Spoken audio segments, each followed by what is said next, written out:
The girl who screamed, a weapon or a transmitter.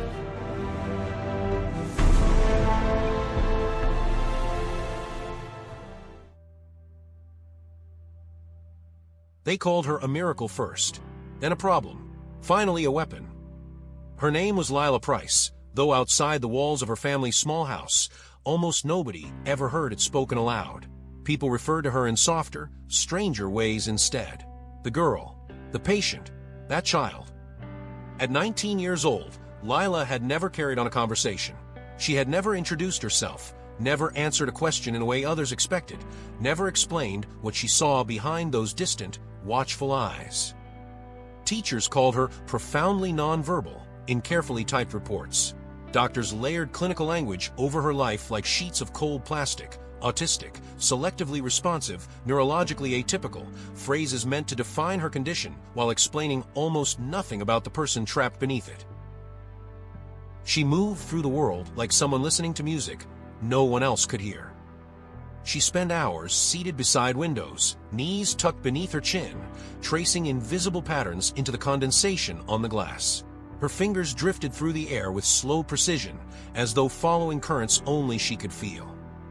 Sometimes her eyes tracked empty corners of rooms for minutes at a time, focused intensely on spaces that appeared vacant to everyone else. Her mother, Evelyn, used to say Lila liked quiet things. Wind slipping through curtains, the flicker of rain against pavement, dust floating through sunlight in slow golden spirals, the steady hum of refrigerators and fluorescent lights. Things most people learned to ignore seemed to anchor her somehow. Noise overwhelmed her. Crowds exhausted her. Sudden movement could freeze her in place for hours afterward. But in calm environments, there were moments, brief, fragile moments, where she almost seemed peaceful. Then the screaming started. The first incident happened in a grocery store when Lila was 13.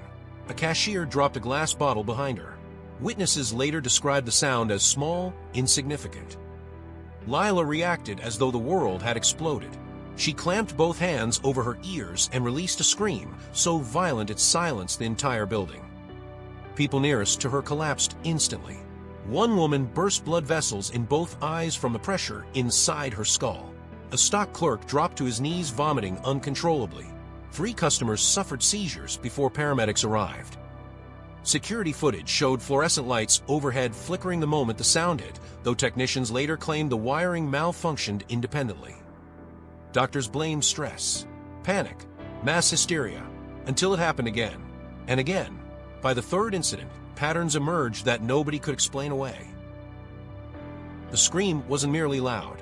Loudness implied sound behaving normally, vibrating through air in measurable waves. This was something different.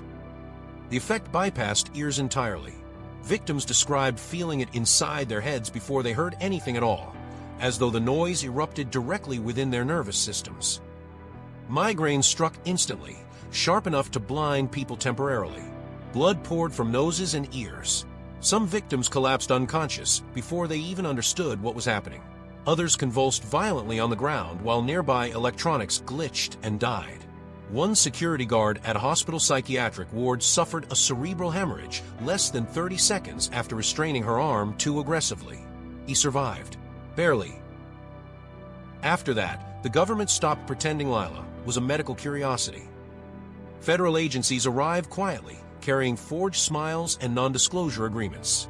They interviewed neighbors, confiscated hospital records, installed monitoring equipment inside her family home under the guise of protective observation. Specialists rotated through daily: neurologists, defense analysts, acoustic engineers, behavioral experts, all trying to understand what exactly lived inside the fragile frame of a silent young woman who could incapacitate a room full of people without touching them. None of them found answers. Brain scans showed activity patterns no one could interpret. Certain regions of her nervous system lit up with impossible intensity moments before an outburst, as though her brain was processing sensory input far beyond ordinary human thresholds. One researcher privately compared her neural activity to a radio receiver locked onto the wrong frequency. Another resigned after claiming Lila reacted to sounds before they occurred. Not loud sounds, future sounds. A slammed door, a dropped tray, footsteps around blind corners. She would tense just beforehand, already terrified, as if she could sense disturbances before the world produced them. The official reports grew, increasingly classified after that. At 20, Lila Price disappeared from public records entirely. No more hospital visits. No more therapists. No more educational evaluations. Her birth certificate was sealed. Her medical history vanished. Even her parents were forced to sign documents forbidding them from discussing their daughter under threat of prosecution. By then, she was no longer considered a girl with a severe condition. She was an asset, a risk, a phenomenon with military implications. Behind reinforced concrete walls, deep beneath a government research facility, people in pressed uniforms began using different language when they spoke about her. Not who is she, but what can she do? And somewhere inside those sterile underground halls, surrounded by cameras and armed guards and scientists who watched her like a loaded bomb, Lila sat silently beside another narrow window, tracing invisible patterns against the glass, while the world decided whether she was human anymore.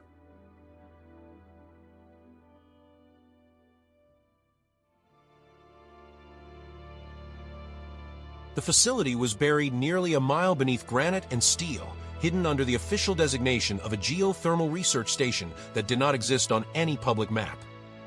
The people assigned there called it Site C without irony, as though reducing it to a letter made the place less unsettling. Everything inside had been designed around one person. The corridors were padded beneath the walls to dampen echoes. Ventilation systems ran almost silently. Doors closed with hydraulic softness instead of mechanical clicks. Even the overhead lighting had been altered after early tests proved fluorescent buzzing agitated Lila Price almost immediately. The deeper levels felt less like a laboratory and more like a cathedral built for silence. Researchers learned the rules quickly. No raised voices, no metal objects dropped on hard surfaces, no unexpected physical contact. Approach slowly. Announce yourself softly. Never stand directly behind her. Most importantly, if Lila covered her ears, leave the room immediately. The first few months passed without major incident. To the staff's surprise, Lila adapted easily to containment. She followed instructions when guided gently. She allowed blood draws, scans, reflex tests, even exposure to controlled discomfort without resistance. Electrodes attached to her skin. Needles entered her veins. Bright imaging machines enclosed her for hours at a time. She endured it all with distant calm. The doctors found that almost more disturbing than the screaming. Pain barely seemed to register in her expression. During one neural conductivity experiment, technicians increased electrical stimulation well beyond standard tolerance levels before realizing she had not reacted at all, except for a faint tightening around her eyes. Another time, she sat motionless through a blood test while a nurse accidentally drove the needle completely through the vein. No cry, no anger, just that same remote stillness, as if her body belonged to someone else and she merely occupied it temporarily. One psychologist suggested. She dissociates. Another replied quietly while reviewing footage. No, it's worse than that. This was because Lila did not seem absent. She seemed focused elsewhere. Often, cameras captured her staring into empty corners of observation rooms for long stretches of time, head tilted slightly as though listening. Sometimes her fingers moved faintly against her knees in intricate rhythms no one recognized. On several occasions, she reacted to personnel entering the room before security systems unlocked the doors. The staff stopped joking about coincidences after a technician suffered a panic attack. He claimed Lila looked directly at him and whispered something. The problem was that nobody had ever heard her speak. Then Angela Nicholson arrived.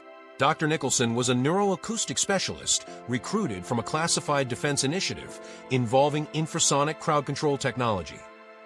Unlike the others, she didn't approach Lila as a psychiatric anomaly. She approached her like a signal. For weeks, Nicholson reviewed recordings of every incident the government possessed: hospital security footage, police body cams, corrupted audio from emergency dispatch systems, fragments of screams recorded accidentally on phones before devices shorted out or overloaded. Most people couldn't endure listening for more than a few seconds. Even filtered recordings caused nausea and splitting headaches. But Nicholson persisted, isolating frequencies frame by frame, feeding damaged audio through predictive reconstruction software. Then, after 73 consecutive hours awake in Analysis Lab 3, she requested an emergency briefing. The conference room remained dim except for the projection screen glowing at the far wall. Military officials sat rigidly around the table while exhausted researchers avoided eye contact. Nicholson stood near the display with bloodshot eyes and trembling hands, gripping a remote tightly enough for her knuckles to pale. It's not just screaming. Silence settled across the room. On the monitor behind her, waveforms crawled across the screen in dense, overlapping layers. Nicholson continued, her voice tightening with restrained excitement. There's structure to it, a pattern. One of the officials frowned. He repeated skeptically. A pattern? Doctor, it knocks people unconscious. Yes, and lightning stops hearts. That doesn't mean electricity lacks structure. The room quieted further. Nicholson switched slides. The waveform expanded across the display, sections highlighted in repeating intervals. At first, we assumed the neurological damage came from raw acoustic force. But the frequencies don't behave naturally. They recur mathematically. She pointed toward clusters hidden inside the screen. These sequences repeat every single time she vocalizes, regardless of duration or intensity. Another official leaned forward. You're saying she's encoding something? Nicholson hesitated, then nodded once. We think the scream may actually be layered information. Murmurs erupted immediately. That's impossible. She's nonverbal. Information for whom? Nicholson ignored them. Her eyes stayed fixed on the frozen waveform. We ran comparative analysis against known linguistic structures. Nothing matched human language. But the repetition is too precise to be random. There are pauses, recursive intervals, harmonic ratios. It behaves less like an emotional outburst and more like transmission. The word landed heavily in the room. Transmission. Suddenly, every prior incident looked different. Not a frightened girl losing control. Something sending a message through her.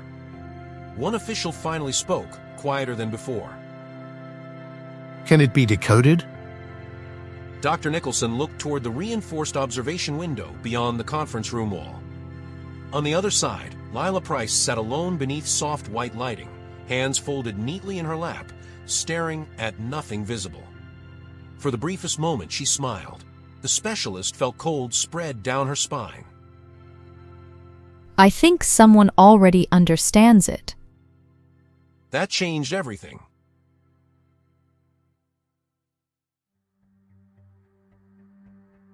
The first unaltered recording nearly destroyed the laboratory. Standard microphones failed instantly. Their diaphragms ruptured under the pressure spike before software could even register coherent input. Digital systems fared worse. Hard drives corrupted. Signal processors overheated. One monitoring station emitted a shower of sparks moments after Lila Price screamed during a controlled stimulus test. After that, the facility abandoned civilian equipment entirely. New hardware arrived under military escort 3 days later. Sealed black containers stamped with defense clearances above the level most researchers were permitted to read. Inside were specialized acoustic capture systems originally engineered for submarine warfare, avalanche monitoring, and classified weapons research. The sensors were designed to survive rocket launches and deep Earth seismic events. Even those struggled to contain her voice. When Lila vocalized, waveforms slammed violently against recording thresholds, producing dense walls of distortion that looked less like sound and more like structural damage. Technicians had to isolate frequencies manually while working behind reinforced glass, and even then several developed migraines severe enough to require hospitalization. Direct playback proved impossible. The scream carried the same neurological effects whether heard live or reproduced digitally. One junior analyst ignored safety protocol and listened to an unfiltered clip through studio headphones. He suffered a seizure less than 12 seconds later. Afterward, nobody entered the audio lab without medical personnel standing by. So they changed tactics. Instead of reducing volume, they altered the speed. The first slowed recording, half speed, remained unbearable. The sound deepened into something monstrous, a grinding wall of layered tones that caused nosebleeds in everyone present despite aggressive filtering. At quarter speed, the scream lost some of its violence, but retained a strange biological wrongness, like multiple voices speaking through each other simultaneously. Then they reduced it to 1/10 speed, and the room fell silent. Not literally silent, but stunned. Every person in Analysis Lab 3 froze as the speakers emitted a stream of rapid, fluid vocalization unlike anything they expected. One technician exclaimed hoarsely, leaning toward the console. What is that? It was not screaming anymore. The slowed audio revealed structure so precise it immediately shattered every prior assumption about Lila Price. There were syllables, cadence, repeating grammatical intervals, inflection changes corresponding to emphasis. The original scream had sounded chaotic only because it operated at impossible speed. Slowed down, it became unmistakably deliberate, a continuous torrent of articulated speech compressed beyond human comprehension. The voices layered over one another in rapid succession, each phrase interlocking with the next so tightly it almost resembled harmonized conversation performed by a single throat. Not broken, not random. Language, a real one. The room remained motionless except for the rolling waveform across the monitors. Even slowed dramatically, the vocalization moved with terrifying velocity. Linguistic analysts estimated that whatever Lila produced naturally occurred at nearly 20 times the maximum speed of ordinary human speech processing. No human brain should have been capable of generating it. No human vocal cords should have survived producing it. And yet there it was. Dr. Angela Nicholson stepped closer to the display, eyes locked on the spectral analysis while her pulse hammered visibly in her throat. She's not screaming. Nobody answered. Nicholson barely seemed aware of the others anymore. She's talking. The realization transformed the facility instantly. Everything changed overnight. Lila's episodes were no longer categorized as violent neurological outbursts. They became communication events. Entire departments reorganized around translation efforts. Cryptographers, linguists, AI specialists, and signal analysts were transferred into Site C under emergency authorization. Some believed the language might be encrypted. Others suspected machine compression. One team theorized the speech represented multiple overlapping conversations transmitted simultaneously. Then the brain scans arrived, and every theory became inadequate. The imaging process itself took months to refine. Conventional MRI systems malfunctioned whenever they attempted deep neural mapping near Lila's speech centers. The interference resembled electromagnetic disruption, though no measurable field source could be identified. Eventually, researchers combined quantum resolution tomography with experimental medical imaging software developed for nanosurgical diagnostics. What they found silenced the entire review board. Buried deep within the left inferior frontal gyrus, interwoven directly through regions associated with language production and auditory processing, was a structure that did not belong inside a human brain. The object resisted classification immediately. It wasn't fully mechanical. It wasn't organic either. The density resembled metallic alloy, but its architecture behaved like living tissue. Branch-like filaments extended from the central mass into surrounding neural pathways, threading themselves through synaptic networks with impossible precision. Some appeared fused directly into neurons at the cellular level, amplifying signal transmission speeds far beyond normal biological limitations. Worse still, the structure showed signs of growth, not implantation, integration, as though it had matured alongside her brain for years. The review chamber remained deathly quiet, while rotating scan projections illuminated the darkness. Finally, one official spoke. What exactly are we looking at? Dr. Angela Nicholson stood beside the projection with exhaustion carved into her face. She explained carefully. She's not impaired. Every previous diagnosis was wrong. She gestured toward the branching structures woven through Lila's cortex. What we hear as screaming is compressed output. Several people in the room exchanged uneasy glances. One military advisor leaned forward slowly. Are you saying this thing is translating for her? No, I think it's upgrading her. Silence followed. The projection rotated again, exposing the metallic lattice buried inside Lila Price's skull, like the roots of something invasive and intelligent. Someone finally asked. Who put it there? That question changed the direction of the investigation entirely, because no hospital records mentioned abnormalities during childhood scans. No surgeries, no implants, no known trauma capable of introducing foreign material into her nervous system, which meant one horrifying possibility remained. Whatever lived inside Lila had been there almost from the beginning. And when investigators started digging backward through sealed medical archives, forgotten research programs, and classified defense contracts older than Lila herself, they discovered her name connected to something buried even deeper than Site C. A project that officially never existed. Project Orpheus.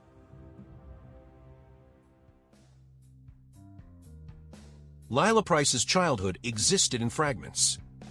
The deeper investigators dug, the stranger the gaps became. School files were incomplete, entire years reduced to vague developmental summaries and heavily redacted evaluations. Pediatric records contain missing dates and unexplained transfers between medical systems. Several original documents had been replaced by copies, so clean they looked manufactured recently rather than archived over time. Someone had been curating her history, not erasing it entirely, editing it. The only reliable source left was her mother. Evelyn Price looked older each time government interviewers brought her back into the facility. Weeks of questioning had hollowed her face and left her hands trembling constantly. During most sessions, she struggled to remember details clearly, as though her mind recoiled from certain memories the moment she approached them. But one night remained vivid. Evelyn recalled, seated beneath the cold fluorescence of interview room B. She was 6, maybe a little younger. Across the table, intelligence officers listened without interrupting, while cameras recorded every twitch of her expression. I woke up because the house felt wrong, quiet in the wrong way. Her fingers twisted together. I went to check on her, and the bed was empty. The room remained still, except for the faint hum of ventilation systems overhead. Evelyn continued. The front door was locked. The chain was still intact. Every window sealed. Her breathing became shallow at this point. We searched everywhere. The closets, the basement, the yard. I even called the police. What time was this? Around 2 in the morning. One of the officials leaned forward slightly. Did you see her come back into the house? No, I did not. Then how did she get back? I don't know. She was just there again. The sentence chilled the room more than anyone expected. Evelyn rubbed her arms unconsciously. I found her sitting on the kitchen floor at dawn, still wearing her pajamas. Tears gathered in her eyes. She wasn't crying, wasn't scared. She was staring at the wall, like she was listening to somebody talking. What did she say? Nothing. But after that night, she changed. Changed? How? She became quieter. Several researchers exchanged confused looks at that answer. According to every record, Lila had already been mostly nonverbal by that age. But Evelyn shook her head immediately. No, not quiet like before. Before that night, she was still with us. Afterward, it felt like part of her stayed somewhere else, The interview ended shortly afterward. 3 days later, medical imaging teams conducted a full-body high-resolution scan on Lila Price, searching specifically for surgical anomalies. They found one almost immediately.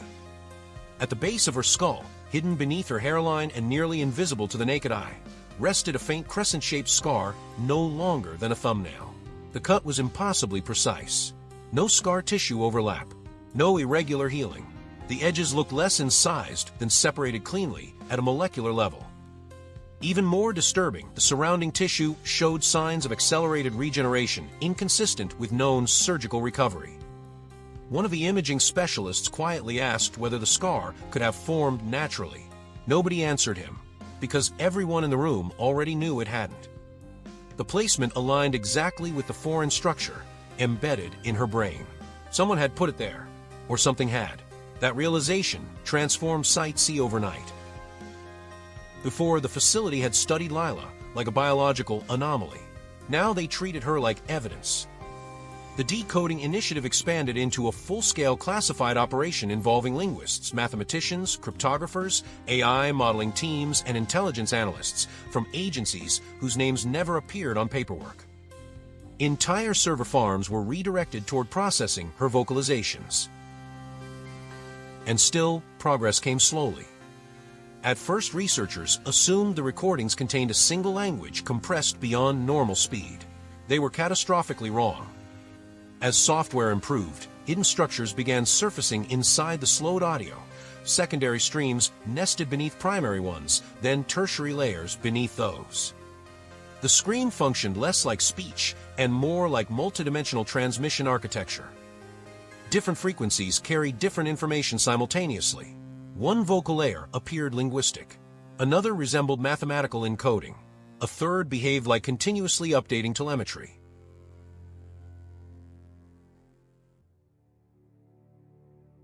When analysts isolated certain harmonic bands, they discovered repeating sequences, looping with machine-like consistency beneath evolving conversational structures. It was as though multiple broadcasts occupied the same sound, like several people speaking through one voice at once, or several intelligences. Some of the lower frequency layers repeated endlessly, unchanged across years of recordings. Others shifted subtly over time, adapting in response to unknown variables. A few sections resisted every attempt at translation entirely, causing parsing software to crash or generate recursive corruption errors. One AI specialist compared the structure to a living compression algorithm. Another resigned after insisting the recordings reacted differently depending on who analyzed them. Then came the night Dr. Angela Nicholson stopped calling it language altogether. The hour was past 3 in the morning. Most of Site C had gone dark except for the glow of monitors inside Analysis Lab 3. Coffee cups littered every surface. Half the team had fallen asleep at their stations after nearly 40 consecutive hours of decryption work. Nicholson stood motionless before the central display, eyes bloodshot and unfocused from exhaustion. A junior cryptographer looked up from his console. Are you okay? Nicholson didn't answer immediately. On screen, thousands of translated fragments scrolled vertically in overlapping streams. Coordinates, repeating numerical clusters, atmospheric measurements, population estimates, neural response charts, behavioral observations. Fragments of phrases emerged intermittently between the data. Subjective aggression increased. Cognitive capacity below threshold. Signal stability maintained. The cryptographer frowned. What even is this stuff? Nicholson finally spoke without taking her eyes off the monitor. Her voice sounded distant. It's not just language, it's data. Several nearby researchers straightened immediately. What kind of data? Nicholson hesitated. For the first time since joining the project, genuine fear crept visibly into her expression. Instructions, coordinates, observations. The room fell silent. One analyst inquired nervously. Observations of what? Slowly, Nicholson turned toward the reinforced glass wall overlooking the containment chamber below. On the other side, Lila Price sat alone beneath soft white lighting, perfectly still in her chair. Not sleeping, not moving, just staring into empty space with that same distant expression she always wore. Then, very slowly, her eyes shifted upward, directly toward the observation window. Toward them. Nicholson felt her stomach tighten, because for one impossible second, she had the overwhelming sensation that Lila had been aware of the conversation the entire time. Not listening, monitoring. She's not sending random signals. Below them, Lila tilted her head slightly, almost curious, and smiled. She's reporting back. As the translations improved, the illusion that Lila Price was merely communicating began to collapse. She was documenting. Every decoded layer revealed the same cold precision, observational records cataloged with the detached clarity of scientific notation. Human behavior reduced to measurable reactions. Emotional states converted into variables. Entire sections resembled field reports compiled by something studying humanity from a careful distance. Fear responses, aggression thresholds, social bonding patterns, sleep cycles, hormonal fluctuations, reproductive behavior. Even grief was described clinically, stripped of sentiment and rendered as biochemical consequence. One translated fragment read, "Subject group demonstrates heightened violence when resource stability declines." Another, "Empathic response inconsistent across population clusters." And another, "Self-destructive tendencies remain statistically significant." The language never sounded hateful. That frightened the researchers more. There was no malice in the recordings, no anger, no hint of superiority. Only observation. The emotional distance resembled a zoologist documenting animal behavior in the wild. Inside Site C, morale began deteriorating rapidly. Several analysts requested reassignment after prolonged exposure to the translated material. One suffered a breakdown after discovering detailed references to private conversations he'd had nowhere near monitored equipment. Another became convinced the transmissions anticipated events before they occurred.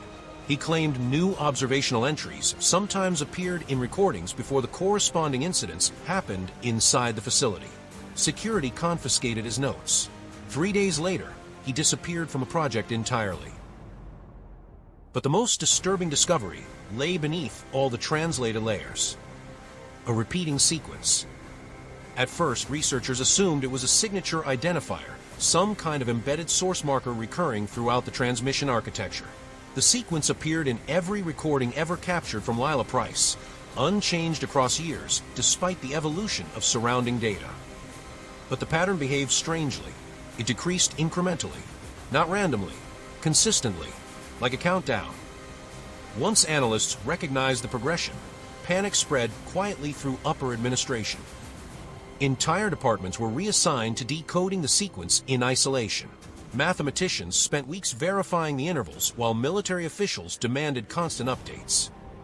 Nobody liked the conclusion. It was a timer. The only question was what it measured toward. Dr. Angela Nicholson stopped sleeping after that. The deeper she dug into the transmissions, the more convinced she became that the broadcasts were not intended for human interpretation at all. They were too dense, too layered, too structurally efficient. Human beings were never supposed to decode them, which meant the messages were meant for something else, or someone else. The breakthrough came accidentally during an overnight parsing cycle. Most of Site C had dimmed into artificial midnight by then. Hallways stood empty except for rotating security patrols. The laboratory lights remained low to reduce sensory stimulation throughout the lower containment levels, leaving Analysis Lab 3 illuminated only by monitor glow and the pale blue pulse of waveform displays. Nicholson sat alone in the dark. Cold coffee rested untouched beside her keyboard, while slowed recordings whispered through isolated studio monitors at barely audible levels. For 16 straight hours, she had been filtering overlapping transmission bands manually, stripping away observational data, layer by layer in search of cleaner structural patterns. Then she found something different, a segment that did not resemble telemetry. No coordinates, no behavioral analysis, No recursive observational loops. The structure was simpler, direct. Nicholson straightened slowly in her chair as translated phrases crawled across the monitor. Subject stable. The voice emerging from the slowed audio no longer sounded entirely like Lila's. The modulation had changed subtly, smoother, more controlled, almost synthetic beneath the biological texture.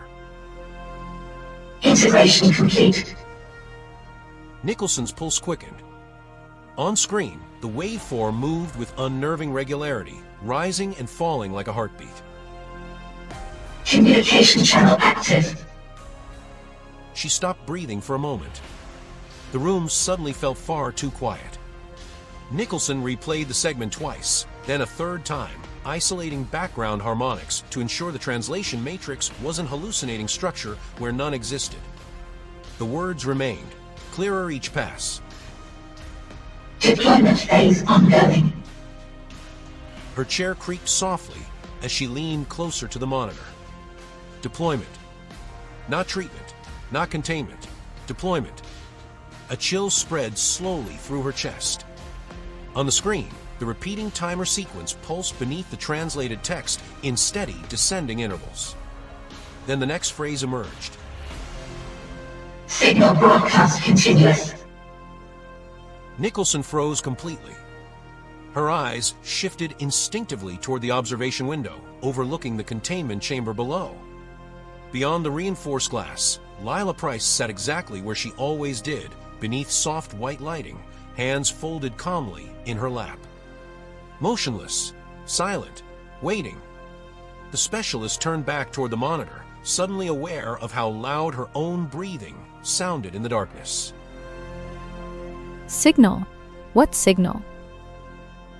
The waveform continued pulsing steadily across the display, like a beacon, like a lighthouse transmitting endlessly into deep water. Nicholson's hands trembled as the final translated phrase appeared. Awaiting response. The laboratory seemed to contract around her, because for the first time since Project Orpheus resurfaced, the doctor understood the true horror of what they had found. Lila was not the experiment. She was the transmitter. And somewhere beyond the walls of Site C, something was listening.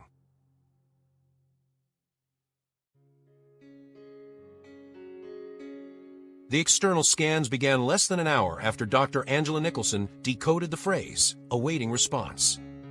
Site C shifted instantly into crisis mode. New orders flooded through the facility at every level simultaneously.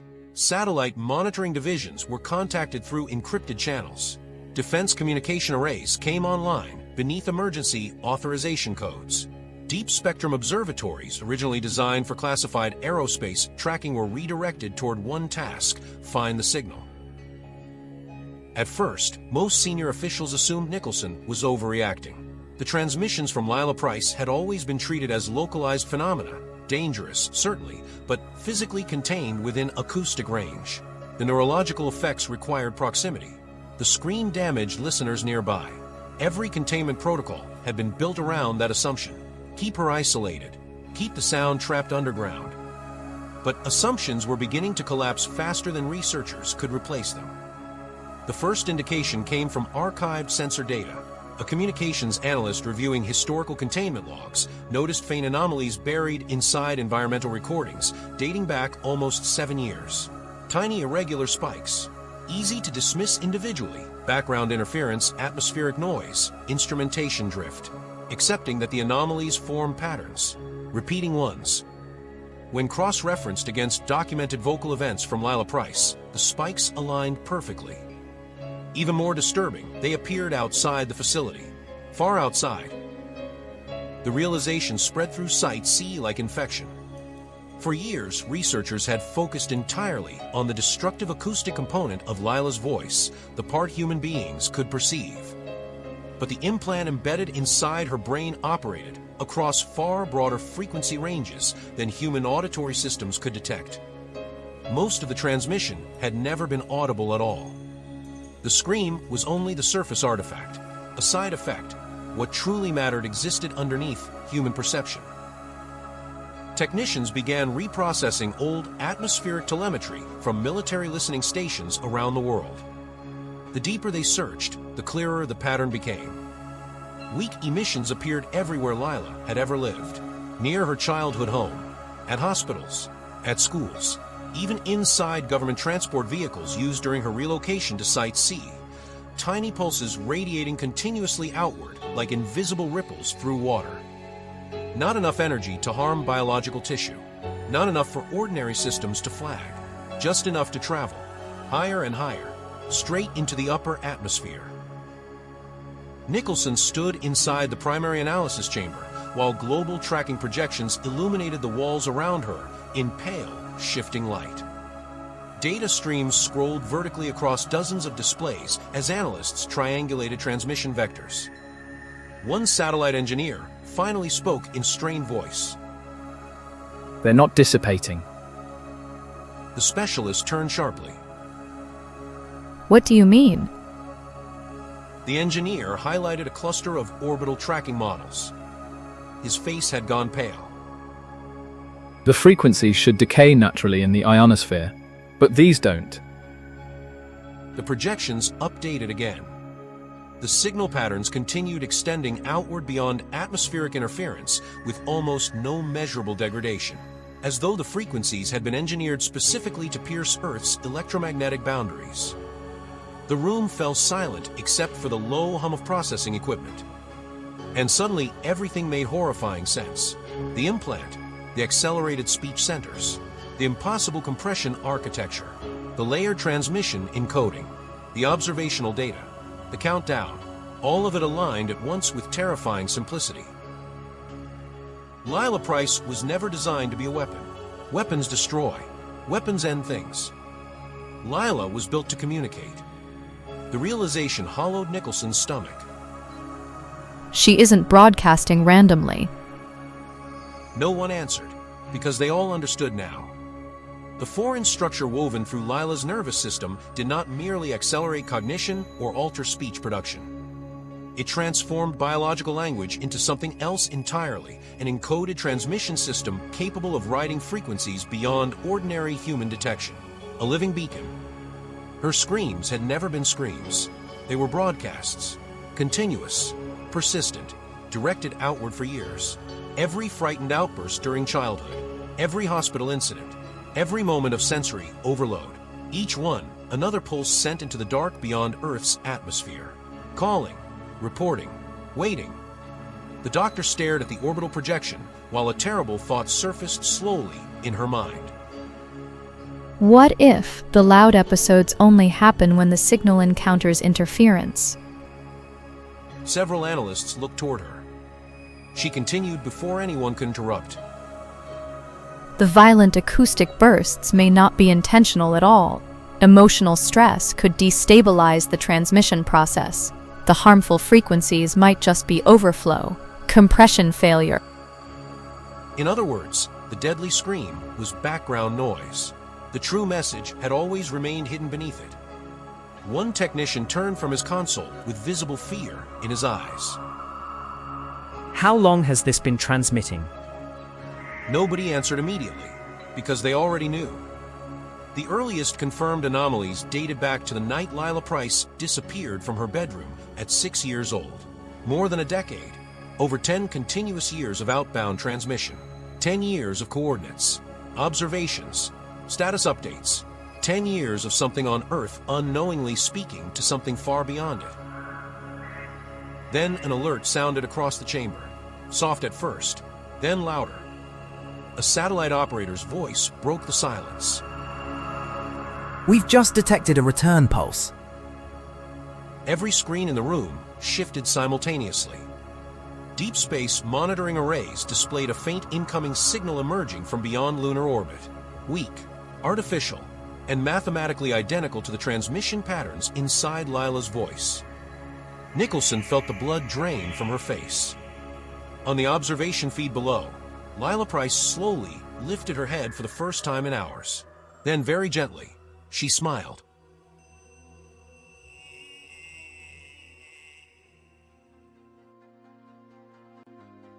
Dr. Angela Nicholson did not sleep that night.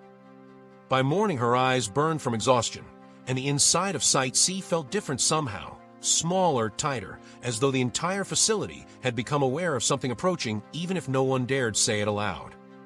Security presence doubled across every level. Armed personnel stood outside containment corridors pretending not to look nervous. Technicians whispered over control panels with the hushed urgency of people inside a church before a funeral. And beneath it all, hidden behind reinforced walls and layers of steel, Lila Price sat exactly where she always did. Still, quiet, waiting. The scientist entered the observation room alone just after sunrise, though sunrise itself meant nothing underground. The chamber lights remained dim and warm to minimize sensory stress. Air circulated almost silently through hidden vents. Beyond the reinforced glass, Lila sat cross-legged on the floor beside the narrow observation window, fingers moving faintly against her knees in slow, rhythmic patterns. The same patterns Nicholson had begun seeing everywhere, in waveform structures, in transmission intervals, in the countdown. For several moments, she simply watched the girl in silence. It was hard to reconcile this fragile figure with the growing horror buried inside the data. Lila looked impossibly small beneath the soft lighting, thin shoulders, pale skin, dark hair falling loosely around her face. Nothing about her appearance suggested danger. Nothing suggested she might be the center of the most important first contact event in human history. The specialist stepped closer to the glass. Do you know what you're doing? Her voice sounded too loud in the quiet room. Lila didn't respond. At first, Nicholson thought she hadn't heard. Then, very slowly, Lila's fingers stopped moving. The stillness that followed felt unnatural, not calm, expectant. For the first time since arriving at Site C, Lila Price lifted her gaze directly toward Nicholson with perfect focus. No distance, no abstraction, no sense of someone looking through the world instead of at it. She was present, completely. And the intelligence behind her eyes terrified Nicholson more than any scream ever had, because there was recognition there, awareness, almost sympathy. Nicholson's breath caught in her throat. Then Lila opened her mouth. The facility alarms triggered immediately, but not fast enough. The scream detonated through Site C like a pressure wave. Not sound, force. The doctor felt it strike her nervous system before she consciously heard anything at all. Agony exploded behind her eyes as equilibrium vanished instantly. The observation room windows vibrated violently. Cracks raced spiderweb-like through secondary display screens.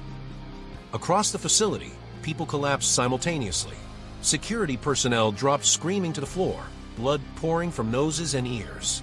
Researchers convulsed beside shattered monitors. Several technicians lost consciousness instantly as the transmission ripped through the underground complex. The lights flickered hard enough to plunge entire corridors into darkness. Then came the electrical failures. Control panels erupted in sparks. Emergency systems glitched uncontrollably. Magnetic locks cycled open and shut at random. Deep within the communications wing, server racks overloaded under a surge no engineer could explain. And beneath all the chaos, the signal spiked. Nicholson barely remained conscious long enough to see it. She lay crumpled against the observation room floor, fingers digging helplessly into the metal grating while her vision blurred in violent pulses. Every nerve in her body felt flayed raw. Somewhere nearby, alarms screamed uselessly through damaged speakers. But her eyes remained locked on the monitor. The transmission waveform filled the screen completely now, surging beyond every previously recorded threshold. Stronger, cleaner, no distortion, no interference. For the first time, the signal appeared perfectly coherent. And something else appeared with it, a second waveform, incoming. The doctor stared through tears and static blurred vision as the external monitoring systems updated in real time. Deep space receivers across multiple orbital platforms lit up simultaneously, synchronized around a single source vector emerging from far beyond Earth, beyond the moon, beyond known satellite range. The returning signal matched Lila's transmission architecture exactly. Not similar, identical, a response. her stomach turned cold, because the incoming pattern carried structure too, not random data, language. The final translated fragment flickered across Nicholson's monitor moments before the system overloaded entirely.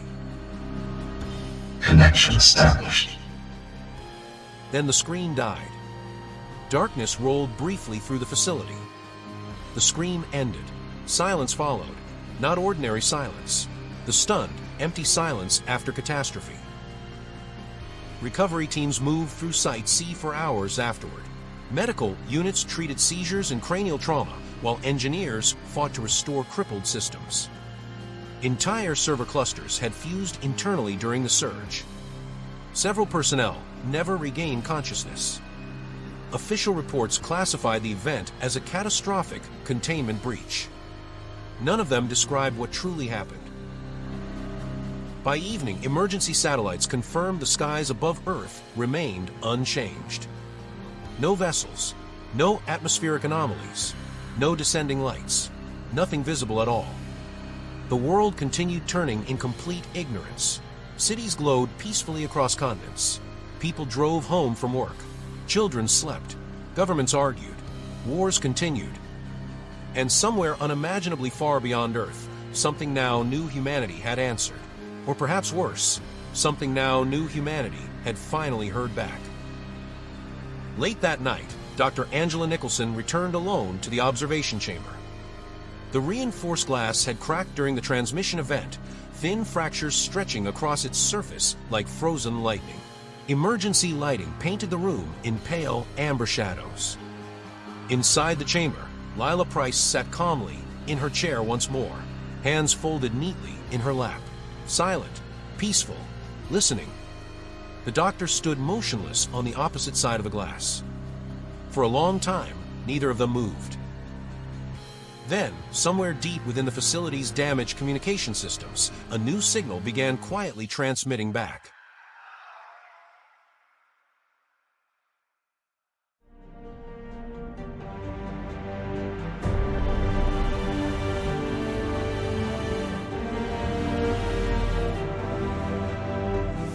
If you enjoyed this tale, please leave a like, a comment, and subscribe. It would mean the world to us.